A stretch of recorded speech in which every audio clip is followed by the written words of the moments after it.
evacuate survivors to safety and find the missing.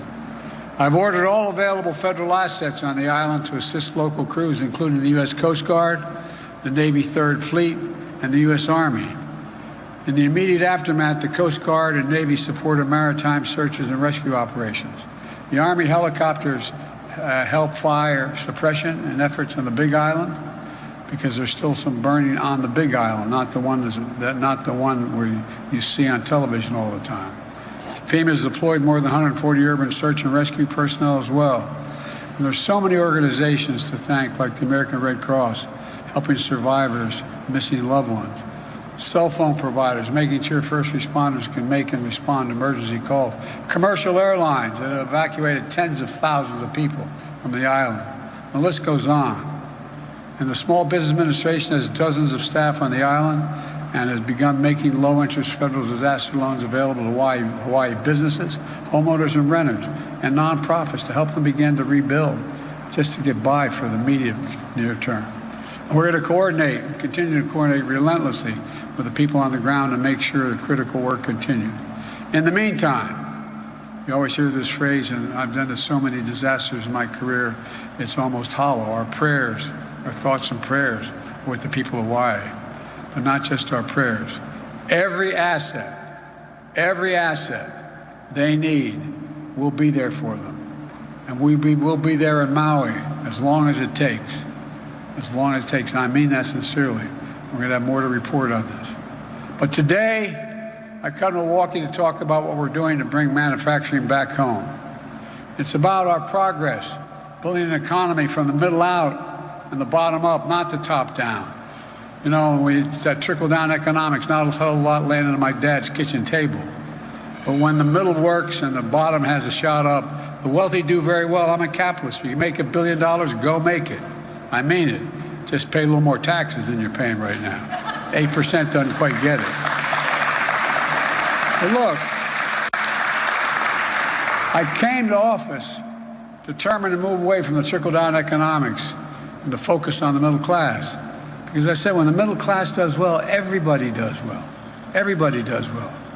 The Financial Times and the Wall Street Journal started calling my plan not initially as a compliment to Bidenomics. But guess what, folks? They're talking about it differently now. It's working. It's working. I'm serious. Because we're investing in America. According to Morgan Stanley and Goldman Sachs, my plan is leading to a boom, they call a boom in manufacturing and manufacturing investment, as you're seeing right here in this factory. Over 13.4 million new jobs, 150,000 new jobs in the state of Wisconsin.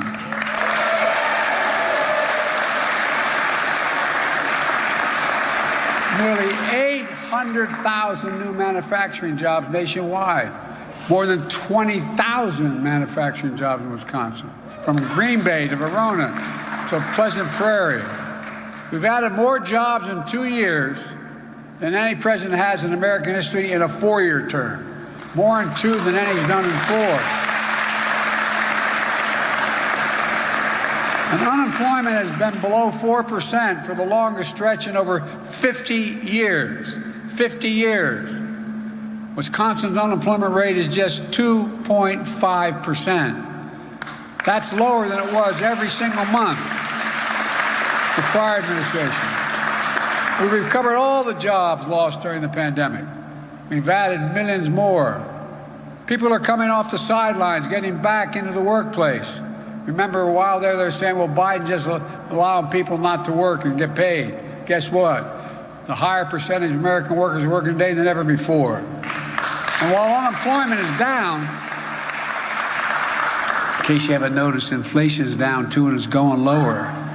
Remember what the experts said, to get inflation under control, you needed lower wages and higher unemployment. Not a joke. Those of you economists know that's the economic mantra. To get inflation under control, fewer jobs, more unemployment. That's number one, and making sure that you don't have to deal with, that's what they say caused inflation. But I never thought the problem was too many people working or working people making too much money. And one reason we've seen inflation fall by 2/3 without losing jobs is that we're seeing corporate profits come back down to earth. You know, we have more to do with inflation now. It's just about 3% now. It's predicted to go lower than that. We're near the lowest point in over 2 years. And at the same time, we pay for low-wage workers has grown at the fastest rate in 2 decades. Wages are growing faster than inflation. Folks, that's Bidenomics. It's about growing an economy by strengthening the middle class.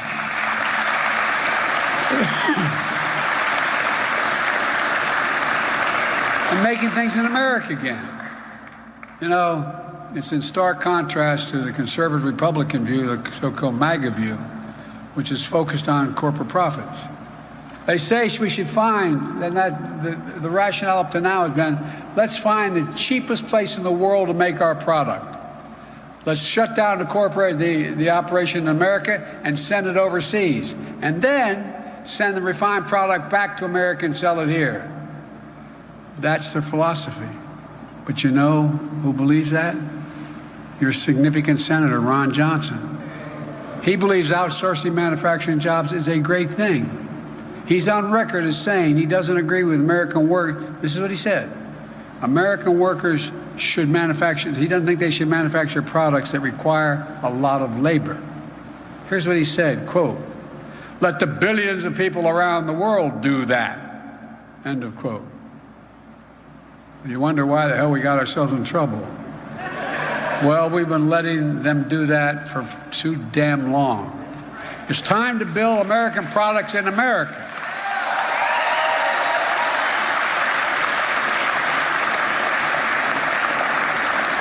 You can see how Ron Johnson's rationale and mega rationale worked out.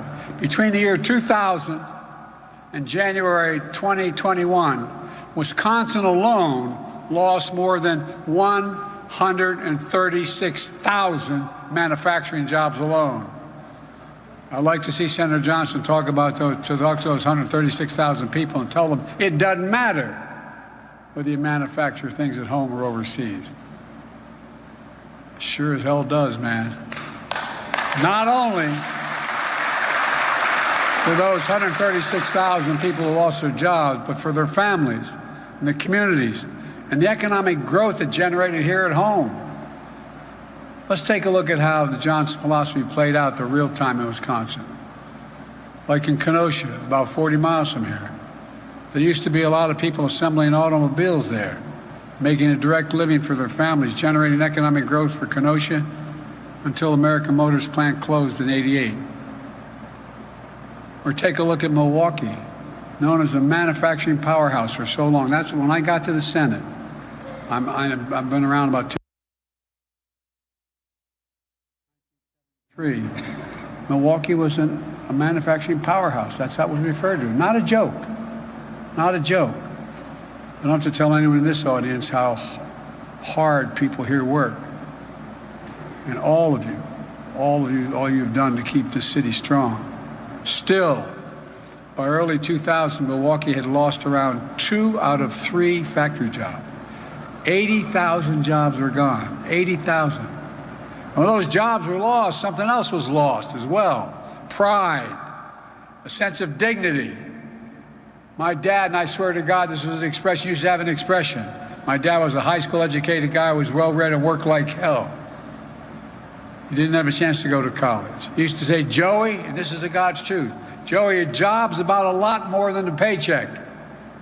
It's about dignity. It's about respect. It's about being able to look your kid in the eye and say, honey, it's going to be okay, and mean it. That's what a job is about. That's what a job is about."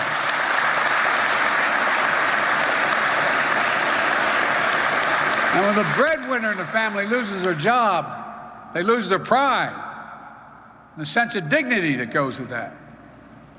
People like Ron believe that it's a good thing. The corporate American bottom line is if that's all you need to look at, it's good for America. Well, that's not my bottom line. From the day I took office, I was determined to turn it around with what now they're calling Bidenomics. It's one of the reasons why I fought so hard to write and get past the CHIPS and Science Act. We used to invest more in science and research than any country in the world. almost 2% of our gross domestic product. Now it's about 0.7% we invest. We're the best engineers in the world. We're the best scientists in the world. We're the best researchers in the world. What the hell are we doing? Well, guess what? That Chips and Science Act has generated $231 billion in the last 18 months in private investments making semiconductors here in America.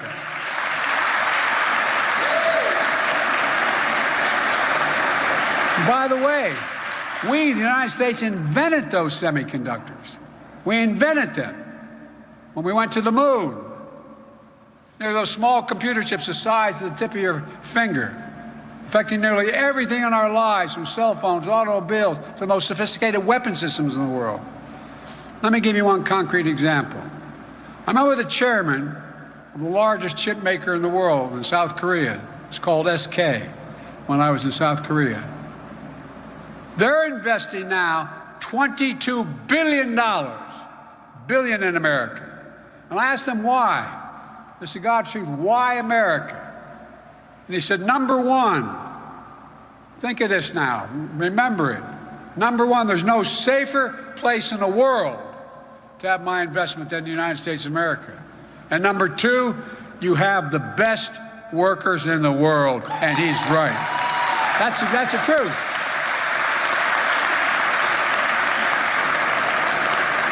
It's about time Ron Johnson's friend understood that. Look, folks, they think you want an IBW. I wouldn't be standing here this time without you guys. But the IBW, they think, average American, they're not being mean or anything. They think, well, to be an electrician, you say, I want to be an electrician. You get a card.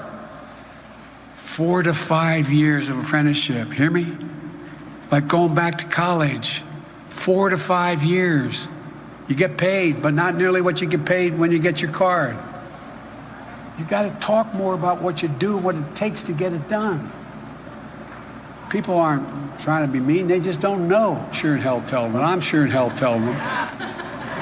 The bottom line is we invented chips here in America. We used to produce them here. We used to produce 40%, and now we're bringing them back home. Thankfully. We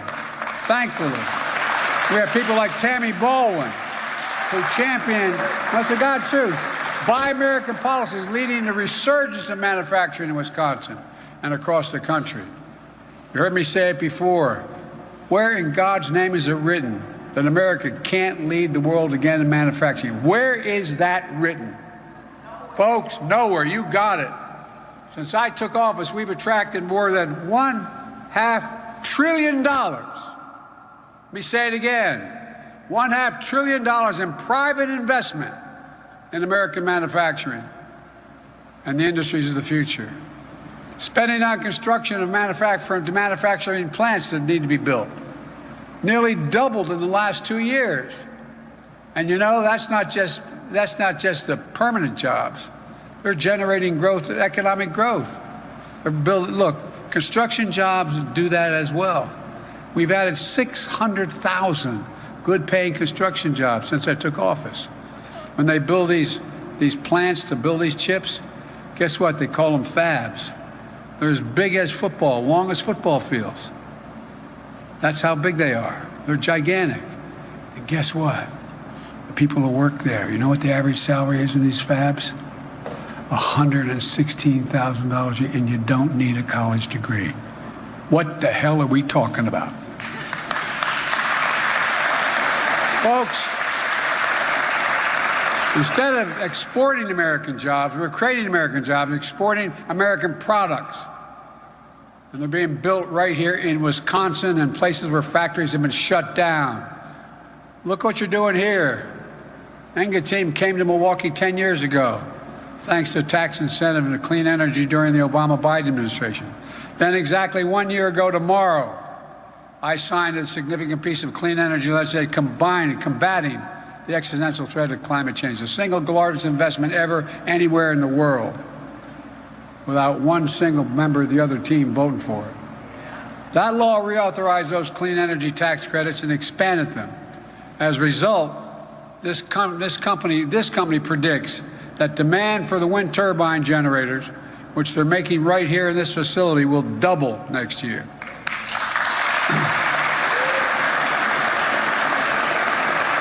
And since I took office, the private sector has announced more than $3 billion in investments, not million, billion, in investments for wind energy manufacturing in America.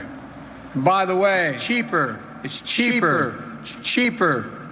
than fossil fuels, cheaper than fossil fuels. And that's not all. Until this year, this company didn't think it made sense to make chargers for electric vehicles in the United States. But then, when I signed the bipartisan infrastructure again, which Ron Johnson and his friends didn't vote, they all voted against, that law invests $7.5 billion to build a network of thousands of electric vehicle chargers stretching across the country, including on I-94. By the way, over 500,000 of these charging stations. That's real jobs. That's real money. And by the way, my grandpa Biden, who died very young, died in the hospital I was born in 6 days before I was born. He worked for the American Oil Company. His job was to go from town to town, expanding the American Oil Company, building new gas stations. People didn't know where they wanted a couple thousand gallons of gasoline under the ground where they are. What happens when you build a gas station? You end up with something like a 7-Eleven or a donut shop or a drugstore around it. It generates economic growth. We're going to be building these facilities all across America so you can plug in and go the width of the country. That way you can travel coast to coast without worrying about running out of power. Every single one of these chargers must be installed by workers certified by the IBEW plant. Every one. That was the condition. Every one. And every single one must be made in America.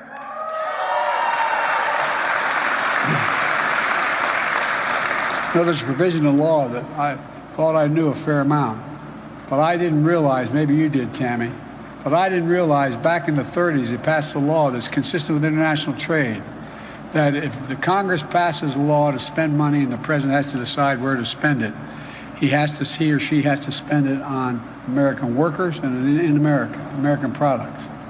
Well, most presidents, including Democrats, didn't pay a lot of attention to that. But I did.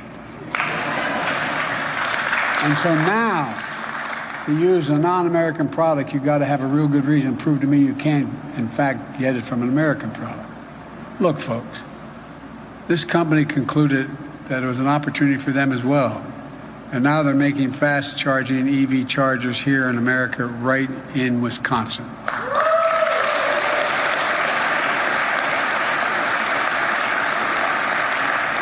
Their goal is to manufacture 13,000 high-speed chargers every single year. And guess what? To the chagrin of your senator, the other senator, it's going to add 100 good-paying jobs. Folks, this is happening across the state. It's a direct result of those clean energy investments I signed into law a year ago. Folks, as I've said for a long time, when I think climate, I think jobs. Not a joke. When I think climate, I think jobs. That's the future. By the way, Texas, the state of Texas, a very enlightened governor, the state of Texas has the significant highest number of wind and solar facilities, I think, of any state in the nation. And it's cheaper than fossil fuel. He wants to shut them down. Isn't that enlightened?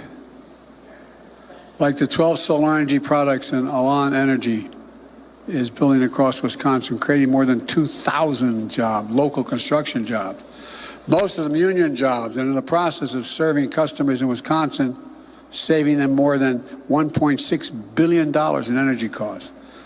These are facts, not fiction. And back to Kenosha, which was hit hard by the American Motors when it closed. Now, Paris Solar has broken ground on the state's first large-scale solar and battery storage project in Kenosha County. It's creating 300 good-paying construction jobs. 300. And just today, the company Siemens announced that because of that law I signed and the significant investment we're making in clean energy, they're going to begin manufacturing solar inverters here in Wisconsin. And by the way, American people are going to be learning, no matter how well educated, you're going to be learning a lot, because I bet most people don't know what a solar inverter is.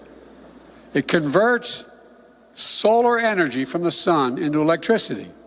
Kind of a novel idea, isn't it? How many times you ever think in those days when you had those real big bills in the winter and a hot day came, well, why couldn't we capture all this? Well, guess what? They're going to be doing a piece of that. Sunlight shines down and the inverter turns into electricity.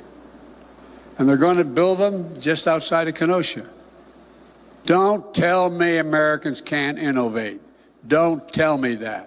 Since I took office, I've seen more than $3 billion in private investment in clean energy manufacturing all across Wisconsin. That's Bidenomics. That's investing in America. Totally consistent with international law and trade agreements. And investing in America means investing in all of America. When I ran for president, I made a promise that I would leave no one behind, no part of the country to leave behind. I'm getting mad. A lot of Democrats are getting mad at me because we're investing actually more in red states than blue states right now. But they're all Americans. I made a promise. I made a promise no matter where. And folks, red states, blue states, urban, suburban, or rural, all of that will benefit from what we do.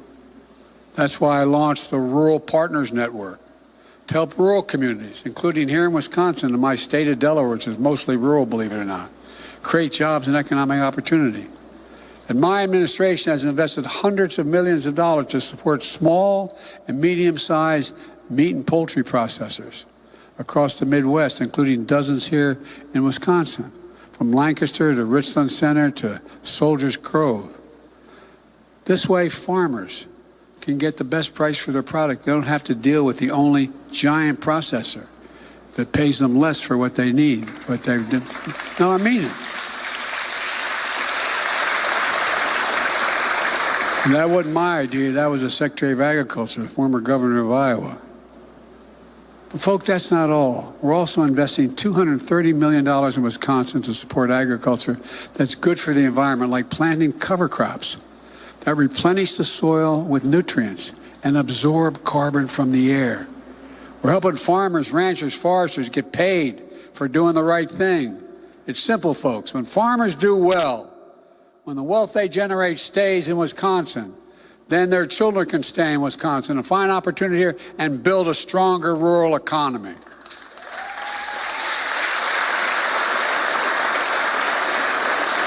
Investing in America also means rebuilding our infrastructure. The governor talked about how many bridges and roads. I mean, it's amazing. And it's not even been a year yet. It's just been about a year. You know, the last guy talked about infrastructure month. We got infrastructure decade, baby. 10 years. Oh, think I'm kidding. They never had 1 month, but I'm not joking. And by the way, a number of my Republican friends voted against this infrastructure bill, including your distinguished other senator.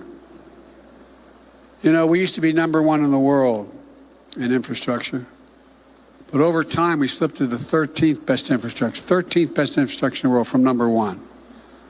How can you be the best economy in the world with a second-rate infrastructure? Not a joke. How can you do that? Well, through the bipartisan infrastructure law, we've already announced 37,000 projects, 4,500 communities across America, including hundreds of projects, as the governor referenced, right here in Wisconsin. Let me give you a couple examples. We're investing $80 million to replace the interstate bridge over the Wisconsin River in Columbia County. That's a major route connecting people in Milwaukee, Madison, and Chicago.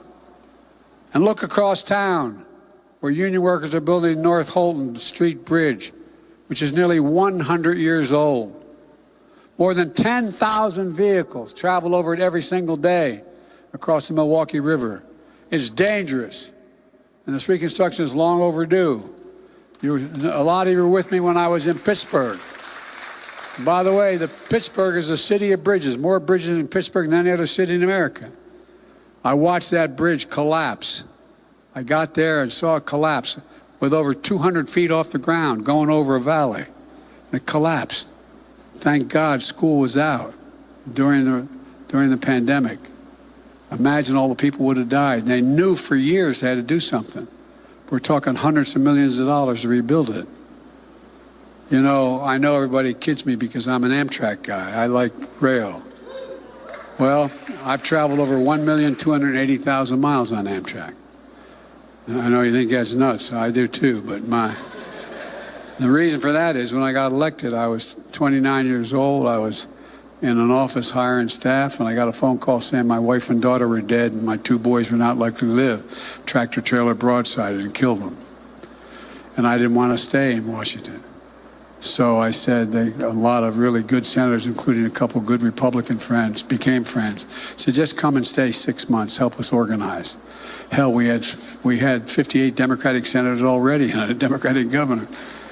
I didn't know any better, but I stayed.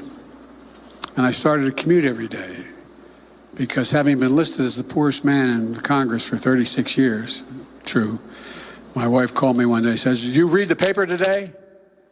And I was up campaigning for a guy named Pat Leahy in Vermont. I said, "No, honey, I didn't see the Wilmington paper." He said, "Headline, above the fold." Only a politician's wife would say that. "Biden, poorest man in Congress. Is that true?" Like I was cheating on her or something. But I was. And I couldn't afford a house in Washington, and I couldn't afford a house in Delaware. If I sold my house in Delaware, I'd lose the election. So I started to commute. It's only 300 miles a day, but it still takes me an average of 4 hours beginning to end. And so what happened was when you travel as vice president on Air Force planes, they keep a precise number of miles you travel. And I guess it was in my 7th year or 6th year as vice president, there was a headline in the New York paper saying Biden travels almost 1,200,000 miles on Air Force planes, 1,200,000 or whatever. I'm getting on the train one day. The Secret Service are the best in the world. They don't like me traveling the train because there are too many opportunities for people to do bad things on trains. And so I'm getting on a train to go home and see my mom, who was sick and in hospice at my home. And this guy, I won't mention his name because I will get him in trouble, but one of the senior guys in Amtrak who I rode with all the time comes up and goes, "Joey, baby," grabs my cheek. Swear to God, I thought they were going to shoot him. And I said, no. I said, "What's the matter, Angie?" He said, I read this thing about over 1 million miles on Air Force planes. He said, "Hell, you know how many miles you travel on Amtrak?" I said, "No, Angie, I don't know." He said, "We just had a retirement dinner up in Newark." He said, "You traveled average 117 days a year, round trip, 300 miles a day. 36 years, that's 1,285,000 miles. I don't want to hear any more about the Air Force." True story. I swear to God. I'm getting off point here, but anyway. But rail saves a lot. Electric rail saves a lot of energy in the environment. Thanks to infrastructure law, we're providing $23 million to upgrade, modernize Mitchell International Airport, which is going to increase economic activity in Milwaukee. We're also removing every single lead pipe in Wisconsin. Every single one. These lead pipes are dangerous. Some of you may remember, I had a guest at the last State of the Union when I was speaking, and a young woman named Deanna Branch.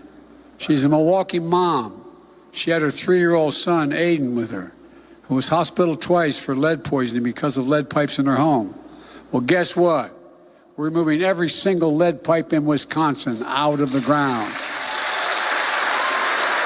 That's a fact. The risk to everyone's health, especially our children's. And then over 250,000 homes and small businesses across Wisconsin don't have access to high-speed, affordable internet. No parent should have to sit outside of McDonald's when schools are closed to be able to get a McDonald's internet so the kid can do their homework. Not a joke. Well, guess what? They do it, but you don't have internet at home. That's why we're investing over $1 billion in every corner of this state, especially rural communities and family farms, with affordable high-speed internet every single home. And folks, all our high-speed internet projects must use products and construction materials made in America. Look, folks, it's really kind of basic. We just decided to invest in America again. That's what it's all about. I want you to see exactly what we're making these investments across the country. If you want to know exactly where they are, you can go on the internet, go to invest.gov, put in your location and find out what's happening. Exactly what's happened or scheduled to happen. Folks, we've done all this without raising anybody's taxes, making under $400,000. My friends talk about the big spend of Biden. Well, guess what? I made a promise. I'll never raise federal tax on anyone making less than $400,000 a year. I kept my promise. And unlike the last president, in my first 2 years in office, even with all we've done, I'm the first one to cut the federal debt by $1.7 trillion. $1.7 trillion cut. Because we generated the growth. Folks, every Republican voted against our clean energy investment, known as the Inflation Reduction Act. The vast majority voted against the bipartisan infrastructure law. But that didn't stop them from claiming credit for protecting the health of their constituents that are getting rid of lead pipes or putting to work and building new roads and bridges. Look, I think the vast majority of my Republican colleagues in the Senate know better. We got to stop the partisanship. We got to stop this stuff. This legislation they oppose or attack is now the greatest thing to come to their states. You know, you have Marjorie Taylor Greene, you know, the very quiet lady from North Carolina, from Georgia.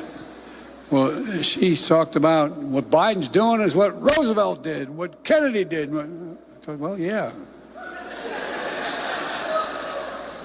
But look, folks, like I said, I made a commitment because I knew this was going to happen.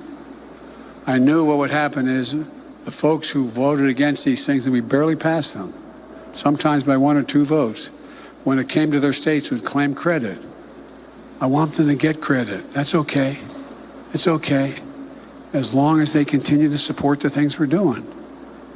You know, I said I represent all the American people, in red states and blue states, but that doesn't mean I can't make fun of the hypocrisy of those claiming credit. And like I said in the State of the Union, I'll see them at the groundbreakings. Look, let me close with this. I'm not here to declare victory on the economy. We're not there yet. We have more work to do. But we've always had a plan that turning things around, making America stronger and safer and more competitive. Bidenomics is just another way of saying restoring the American dream. That's the base. That's what it is. Just restoring the American dream. I believe every American willing to work hard should be able to get a job, no matter where they live, in the heartland, small towns, raise their kids on a good paycheck and keep their roots where they grew up. That's the American dream. That's Bidenomics. It's rooted in what has always worked best for this country, investing in America, investing in Americans. Because when we invest in our people, when we strengthen the middle class, we see stronger economic growth that benefits all Americans. The most important thing I want to say today is this: thank you. Not thank for how you voted, but thank you to the people of Wisconsin. Thank you to the American people. We've faced some pretty tough times in recent years. The pandemic took over 1 million lives. How many empty chairs are there sitting there on dining room tables these days? Our neighbors, our friends, our fellow Americans, they're still living in pain and loss and isolation caused by the pandemic. It generated the most severe economic crisis since the Great Depression. Wasn't that long ago that 20 million people in America were out of work. But today, the American people, they didn't give up. Wisconsin didn't give up. Americans didn't give up. America didn't give up. I've said it 1,000 times. There is no quit in America. There is no quit in America. Look how far we've come. Today is not hyperbole. We have the strongest economy in the world. And you're looking at me a little skeptical, but I promise you, Check it out. The strongest economy in the world. The highest job satisfaction in 36 years. Our inflation rate has dropped to the lowest among major economic nations in the world. And if we keep it up, it's going to go lower, according to Monday. All I hear from my friends on the other side of the aisle is what's wrong with America. There's a lot wrong with America, like every country. They tell us America's failing, but they're wrong. Democrats, Republicans, independents, conservatives, liberals. I don't think they understand the average American. Whatever we set our mind to as a country, we've always accomplished. Name me one thing in American history where America stood together and said, we're going to solve that problem, we didn't do it. Name me one. Name me one. There's nothing beyond our capacity. America isn't failing. America's winning. And I'm proud of the historic legislation my administration has passed. They're the right steps not only to get our economy moving again, but to build to the future. But the real hero in this story is all of you, and I mean this from the bottom of my heart. People of Milwaukee, people of Wisconsin, the American people. Yes, my policy helped create a lot of these jobs and has continued to grow, but you're the ones getting up every single day, walking out that door and doing the work. Yes, my policies have helped create some small businesses. We've created more than any time in history, but you're the ones who decided to borrow the money and take the risk in the middle of this concept. You took the risk to hire workers, fulfilling your dreams. I've long said it's never, ever, ever been a good bet to bet against America. Never, never, never. And it's not a good bet today. This is still a country that believes in honesty, decency, and integrity.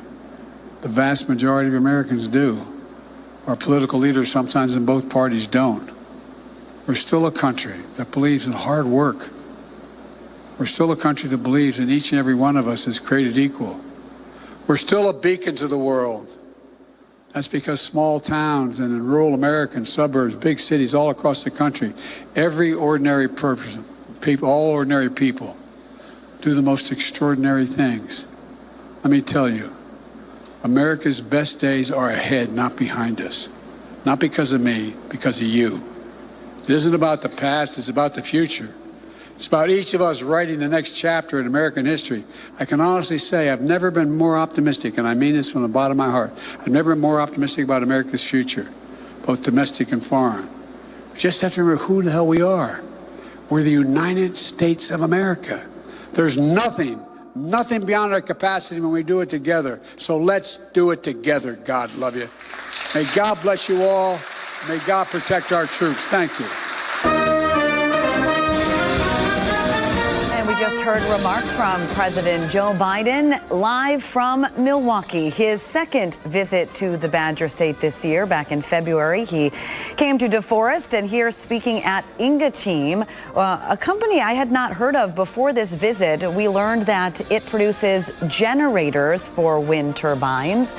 They do expect their orders to go up with the investments from the Inflation Reduction Act. We heard the president discuss that act specifically today because it is the day before the first anniversary of the signing of the Inflation Reduction Act into law. We see the president there talking to a number of people in the crowd, and one of the people in the crowd is our Mark McPherson, listening to the president's remarks live for us. Mark, tell us what you saw from your perspective.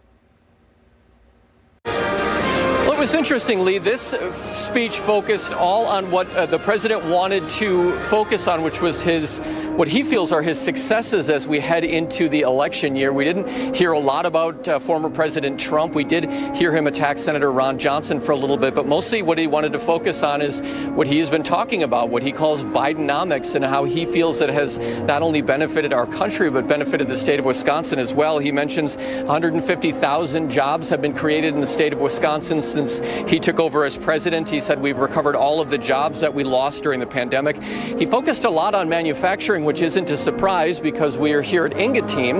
As you mentioned, Lee, that's a company that invests in clean energy products. They create wind turbines, and they help with wind turbine generators.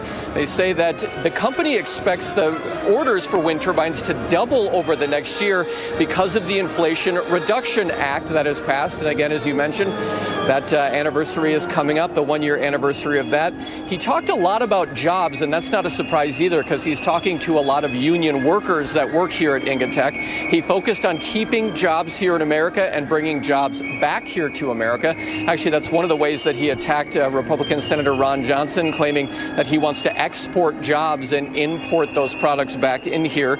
So he talked about keeping jobs here a lot. He also brought up agriculture, which of course is big in the state of Wisconsin. He brought up infrastructure. One thing he did point out, which we mentioned before earlier today, is that because of the infrastructure bill, Inga Team is talking about making chargers for electric cars and installing them all over the state of Wisconsin. So he brought that up as well.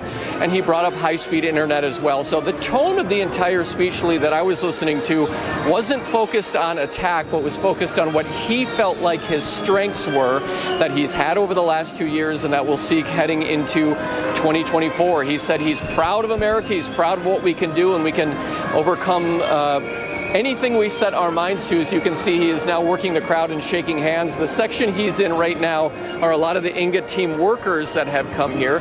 But as you saw before, Governor Tony Evers is here, Senator Tammy Baldwin, Congresswoman Gwen Moore, the mayor of Milwaukee is here as well. So this is definitely full swing campaign event for him, and he wanted to focus on what he felt were his strengths, Lee. Mark McPherson reporting for us from Milwaukee. Mark, thank you. Both Mark and Gabriella were there, and we will have live team coverage for you coming up later. As Mark mentioned, jobs a big focus. You also heard the president discuss unemployment, lower than 4% here in Wisconsin, actually at 2.5%. And he discussed inflation and the fact that it has come down to what he says is the lowest point in 2 years. So those three big points as he focuses on creating American jobs and exporting American products. Of course, this is 1 week and 1 day before the GOP presidential primary debate. So as you heard, a number of notable Democrats in Milwaukee today, and very soon after, the tide will switch and Republicans will converge on Milwaukee. We will have team coverage today. We will have team coverage next week. We hope you will join us for all of it. On behalf of all of my colleagues, I'm NBC 15's Lee Mills. We will have a full report for you coming up this afternoon at 4. Now back to your regularly scheduled program.